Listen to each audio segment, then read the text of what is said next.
Hola, soy Santiago Ávila y hoy en IFT Responde vamos a contestar una pregunta de Eloy sobre la tensión de la constante de Hubble. Para empezar, nos tenemos que remontar a los años 20 del siglo pasado, cuando había un gran debate sobre si las nebulosas que se observaban en el firmamento pertenecían a nuestra propia galaxia o eran otras galaxias separadas, lo que entonces se llamaban islas universos. Al final se fue asentando la idea de que esas nebulosas eran galaxias y el astrónomo Edwin Hubble empezó una recopilación de los datos de estas nebulosas. Lo que midió sobre todo fueron la distancia a la que esas galaxias se encontraban de nosotros, por un lado, y también las velocidades. Y lo primero que llamó la atención y que resulta muy curioso es que la mayoría de estas galaxias se alejan de nosotros. Había muy pocas galaxias que se acercaran hacia nosotros. Y además, tenemos esta representación aquí un poco exagerada, lo que se vio también es que las galaxias que estaban más lejos se alejaban más deprisa de nosotros que las galaxias que estaban más cerca y que se alejaban no tan deprisa. Esto es la primera evidencia de que el universo se está expandiendo. Además hizo una gráfica, todos estos datos, en los que por un lado ponías la distancia de cada una de estas galaxias y por otro lado la velocidad de cada una de estas galaxias. Lo que vio es que más o menos seguían una ley de proporcionalidad. Podrías ajustar estos datos con una recta. Esto lo que nos dice es, de otra manera, que la velocidad a la que se alejan las galaxias de nosotros es proporcional a la distancia a la que se encuentran de nosotros. Y esta constante de proporcionalidad la denotamos con h0 y se llama la constante de Hubble. Porque esto es la primera evidencia de que el universo se expande. Bueno, nos podemos imaginar, como tenemos aquí, todas estas galaxias que están dibujadas en un plano.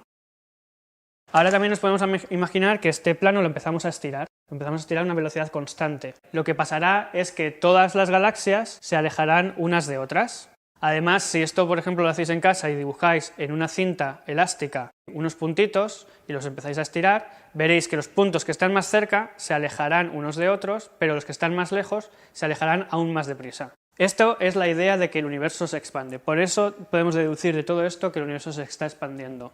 A día de hoy hemos visto muchas más galaxias mucho más lejanas y podemos intentar extrapolar a distancias más lejanas. Esta ley empezará a desviarse de esta proporcionalidad tan simple y tendremos que meter modelos más complejos. Vale, entonces, ¿dónde está esta tensión de la constante de Hubble? Ha pasado un siglo desde que se empezó a estudiar todo esto y obviamente ahora tenemos medidas mucho más precisas de todas estas leyes. Medir la constante de Hubble siempre ha sido uno de los primeros parámetros que ha interesado a los cosmólogos. De hecho, la cosmología moderna nació con la ley de Hubble. A primer orden, la ley de Hubble, si tomamos la inversa de la constante de Hubble, nos da una estimación de la edad del universo. Por eso también es uno de los motivos por los que es tan interesante. De hecho, las primeras estimaciones eran un poco imprecisas y de hecho daban edades del universo un poco irrisorias que eran incluso menores que la edad de la Tierra, que ya se conocía por motivos geológicos. Pero bueno, a día de hoy estamos en 2020, tenemos medidas muy precisas y de hecho si seguimos más o menos esta idea que os he dicho de medir distancias y velocidades y ver cuál es la ley de proporcionalidad, con los datos que tenemos a día de hoy, medimos de manera directa más o menos que la constante de Hubble es de 74 km por segundo por megaparsec. ¿Esto qué quiere decir? Pues un megaparsec son unos 3 millones de años luz, lo cual quiere decir que una galaxia que se sitúe a 3 millones de años luz de nosotros se alejará a una velocidad de unos 74 km por segundo. Sin embargo, hay una tensión.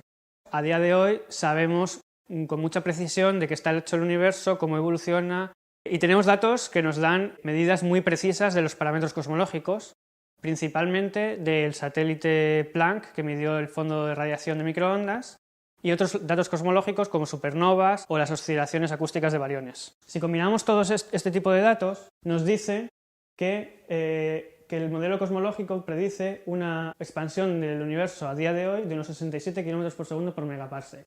Quizás esta discrepancia no os parece muy grande y en el pasado no lo era, porque teníamos unas barras de error relativamente grandes. Sabíamos la precisión con la que medíamos estas medidas, sabíamos que tenían inherentemente una incertidumbre un poco mayor, del 10%, del 5%, pero a día de hoy esa incertidumbre en principio es del 1%, incluso menor a 1 km por segundo por megaparsec. Por lo tanto, estas medidas son incompatibles. Nos encontramos con un problema. O bien uno de los datos, una de las dos mediciones está fallando, o bien el modelo cosmológico con el que trabajamos es incompleto. Vale, ahora voy a explicar cómo medimos esta ley de Hubble de manera directa. Lo que necesitamos es coger galaxias a nivel local y medir su distancia y su velocidad. A priori podéis pensar que quizás lo fácil es medir la distancia y lo complicado la velocidad. Pues resulta que es al contrario. Medir velocidad es lo más fácil. ¿Cómo medimos velocidades? Las galaxias tienen como una especie de firma, cada una de ellas, en la que si dividimos su luz en diferentes colores, vemos que cada uno de los colores tiene una intensidad un poco diferente, con diferentes firmas de diferentes elementos y diferentes procesos físicos.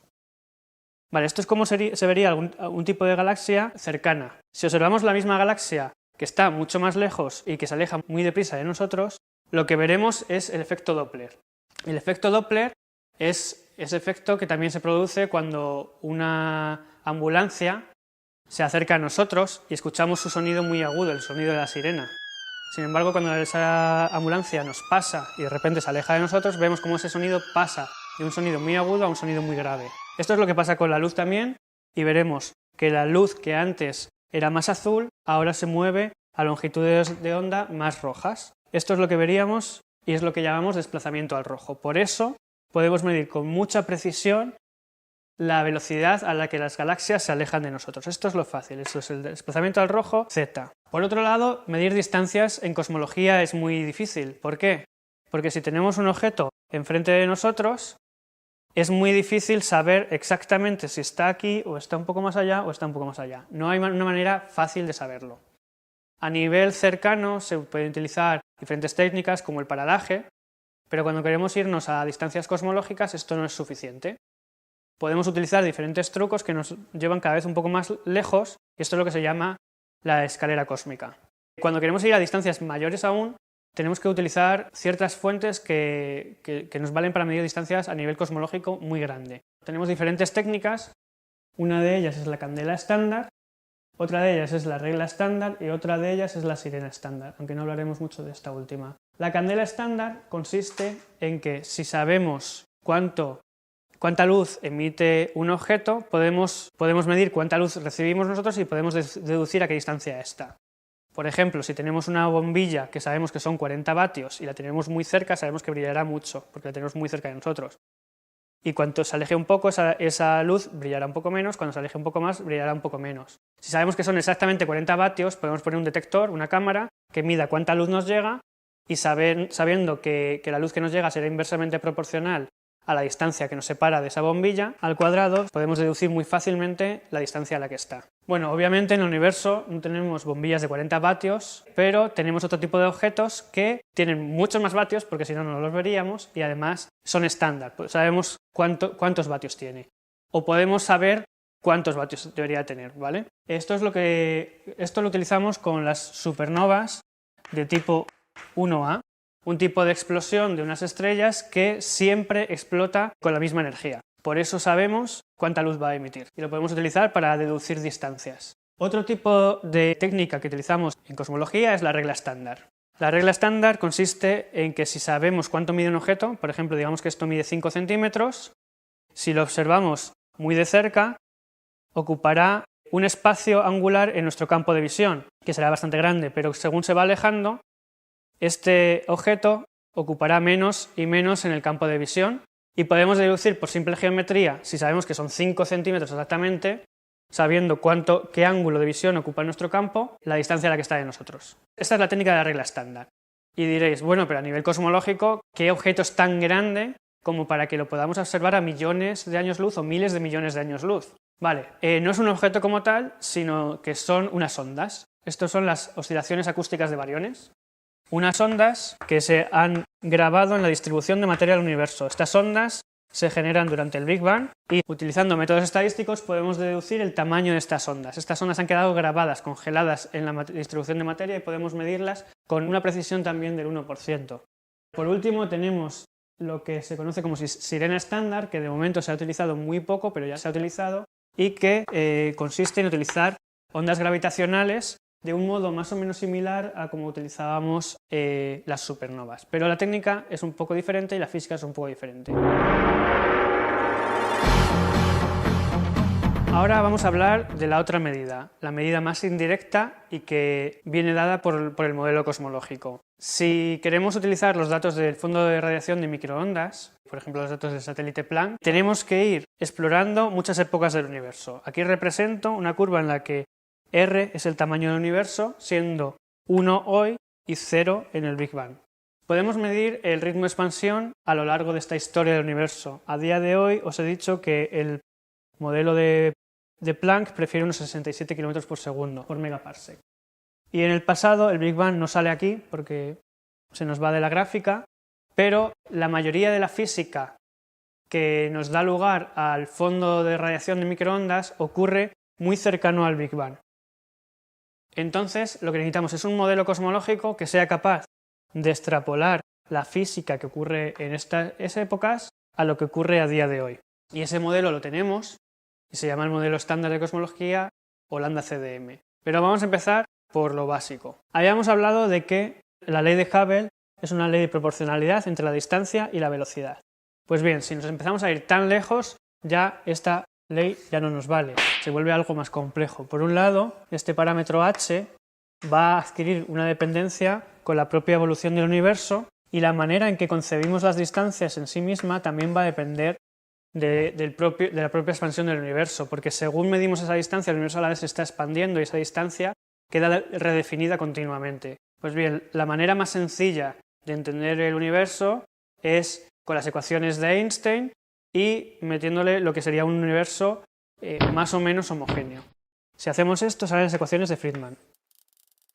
En estas ecuaciones tenemos que el parámetro de Hubble, que ya no es una constante, al cuadrado sería proporcional al ritmo de expansión actual del universo, que es la constante de Hubble a día de hoy, y luego va a ir dependiendo de qué contenido ponemos en este universo, va a evolucionar de una manera o de otra. Las leyes de la gravedad general de Einstein nos dicen cómo el contenido del universo va a determinar la manera en que el universo evoluciona. Lo más sencillo que podemos poner es materia.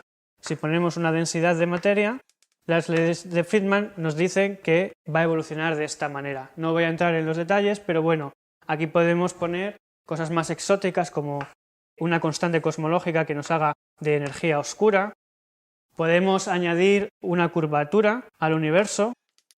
Sabemos que además el universo pues tendrá fotones o radiación, aunque sabemos también que esta radiación tiene una contribución muy pequeña a día de hoy y podemos seguir añadiendo diferentes componentes al universo aquí. Pero bueno, sabemos que en el modelo estándar lo más relevante es la materia y la constante cosmológica, porque esto tiene pequeñas contribuciones a día de hoy. Es precisamente con diferentes datos cosmológicos y probando diferentes modelos como determinamos qué factores son más importantes. Por eso sabemos que lo que domina es la constante cosmológica, que es en torno al 70% de la energía del universo a día de hoy, una componente de materia oscura, fría, que es en torno al 25% de la energía a día de hoy, y materia ordinaria, que llamamos en cosmología bariones, aunque nuestros compañeros de física de partículas nos regañarán, que es en torno al 5%.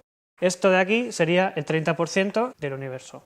Bien, pues si ponemos todo este modelo, que sabemos que el fondo de microondas ha medido con mucha precisión la física que ocurre aquí, podemos extrapolar que a día de hoy el ritmo de expansión tiene que ser unos 67 km por segundo por megaparsec. Una de las críticas que se le suele hacer a esta medida es que tenemos que extrapolar muchos órdenes de magnitud de lo que ocurre en el universo muy temprano a lo que ocurre a día de hoy. Por eso también quiero comentar unos datos que salieron recientemente de la colaboración IVOS, de la que yo soy parte, en la que lo que reportamos es muchas medidas de las oscilaciones acústicas de bariones. Y estas medidas ocurren más o menos en toda esta zona, lo cual nos da un margen mucho más pequeño para jugar con diferentes modelos. En estos artículos, una de las cosas que demostramos es que, aunque asumamos una cosmología, lo que llamamos un poco más exótica, y volvamos a incluir la curvatura, o incluso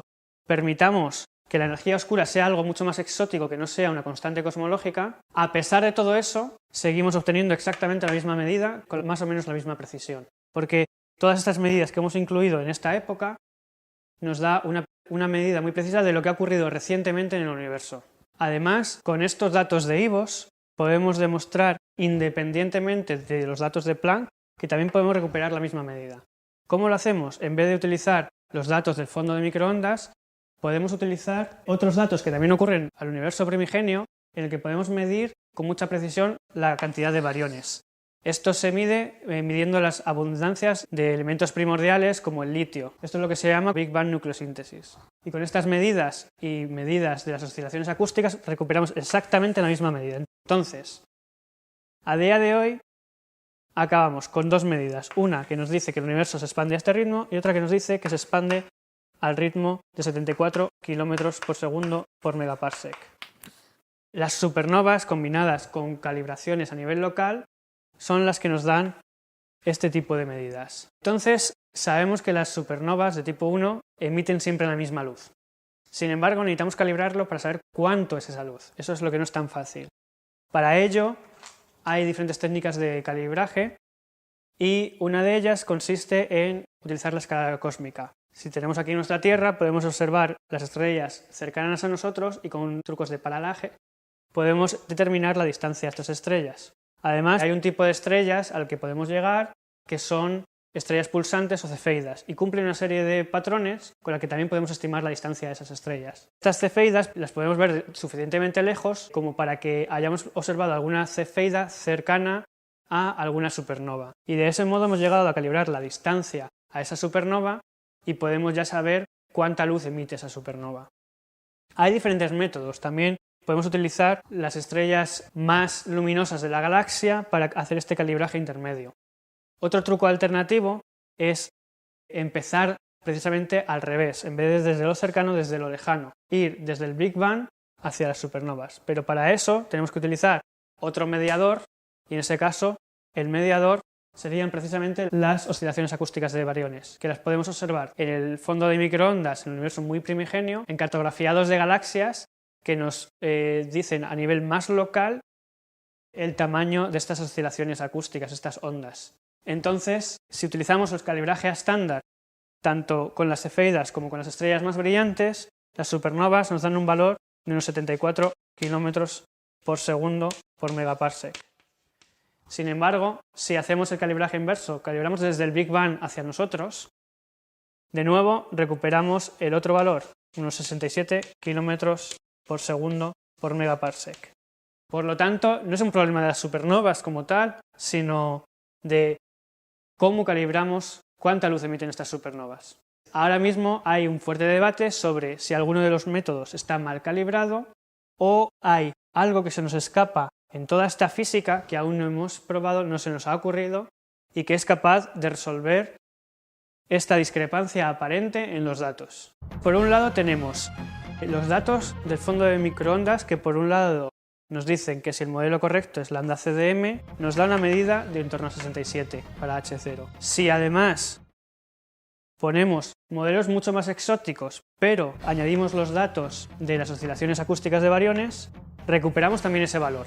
Por lo tanto, parece ser que no es problema de cuán exótico es nuestro modelo, al menos dentro de lo que hemos probado. Por otro lado, también podemos demostrar que el error no está en incluir el fondo de microondas, porque también hemos medido a través de los elementos ligeros del universo y combinación con las oscilaciones acústicas recuperamos más o menos la misma medida. Por otro lado, tenemos la medida alta, de 74 km por segundo por megaparsec.